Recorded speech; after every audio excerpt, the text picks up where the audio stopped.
Bekas Menteri Undang-Undang Zaid Ibrahim menggesa rakyat Kelantan menolak pemberian wang ihsan berbanding 5% royalti minyak yang sepatutnya diperolehi dengan menyingkirkan Wakil Rakyat PAS, UMNO, Bersatu dan Pakatan Harapan pada pilihan raya umum ke-15. Katanya tiada gunanya mempunyai begitu ramai menteri dan timbalan menteri dari Kelantan jika mereka terus mendiamkan diri dan bersama-sama dengan individu yang menafikan hak golongan miskin di negeri pantai timur itu. Beritahu mereka sudah tiba masanya untuk mengetepikan perpaduan umah palsu jika mereka tidak boleh mendapatkan hasil minyak yang sah bagi negeri itu, katanya dalam kenyataan. Beliau membidas ahli politik semenanjung yang melampaui batas dalam mempertahankan tuntutan Sabah dan Sarawak berhubung autonomi serta royalti minyak, tetapi mengabaikan hak Kelantan dan Terengganu mendapat 5% royalti minyak ibarat kera disusukan anak sendiri mati kelaparan. Justru beliau meminta rakyat Kelantan memilih pemimpin baru yang sedia berjuang melakukan perubahan dan menolak wang ihsan kerana ia adalah milik kita.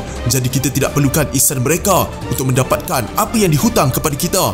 Orang Melayu dari negeri pesisir perlu menunjukkan kepada pemimpin ini bahawa mereka mempunyai kekuatan untuk memperjuangkan apa yang dihutang kepada mereka. Mereka perlu berhenti mengemis, dapatkan sebelum maruah mereka dan berjuang habis-habisan untuk kehidupan lebih baik. Beliau berkata demikian selepas Menteri Keuangan Tengku Zafrul Abdul Aziz dilaporkan berkata Putrajaya tidak akan membayar royalti minyak kepada mana-mana negeri di Semenanjung termasuk Kelantan. Sebaliknya ia akan terus menerima wang ihsan untuk petroleum yang dihasilkan di luar pesisir pantainya. Zaid berkata bahawa perjanjian perkongsian pengeluaran Petronas 1975, Perdana Menteri ketika itu Abdul Razak Husin mengarahkan Petronas memberi pembayaran tunai 5% kepada negeri pesisir berhampiran telaga minyak sebagai ganti untuk hak eksklusif. Ini sejajar tuntutan model sistem politik persekutuan dengan hak pemilikan aset negeri yang diberikan kepada persekutuan tidak boleh ditarik balik. Begitu juga pembayaran tunai yang dibuat sebagai pertukaran. Kanada mempunyai sumber perkongsian sama antara kerajaan persekutuan dan wilayah.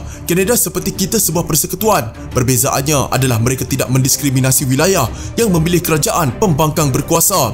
Beliau berkata, tiada undang-undang menyatakan telaga minyak perlu berada dalam perairan wilayah 12 batu nautika dari garis pesisir untuk negeri menuntut 5% seperti yang disebut Zafrul. Syarat yang difikirkan kemudian itu digunakan ahli politik persekutuan untuk menafikan royalti minyak kepada Kelantan dan Terengganu. Katanya sambil menambah, tuntutan royalti minyak tidak bergantung kepada perairan wilayah. Beliau memberi contoh perairan wilayah Sabah dan Sarawak terhad kepada 3 batu nautika, tetapi telaga minyak mereka yang dibayar royalti minyak sepenuhnya ditemui jauh melebihi had 3 batu. Katanya jika ahli politik terhormat mentadbir negara dan Kelantan menerima lebih 20 bilion ringgit kiraan kasarnya yang dihutang kepada mereka, ia akan menjadi negeri lebih maju berbanding peruntukan tahunan 600 juta ringgit yang sekadar cukup membayar gaji penjawat awam. Katanya tindakan Zafrul menolak tuntutan royalti minyak oleh Kelantan menyedihkan kerana ia menunjukkan beliau kurang faham mengenai kewujudan bersama antara negeri dan kerajaan persekutuan serta tidak mempedulikan kesusahan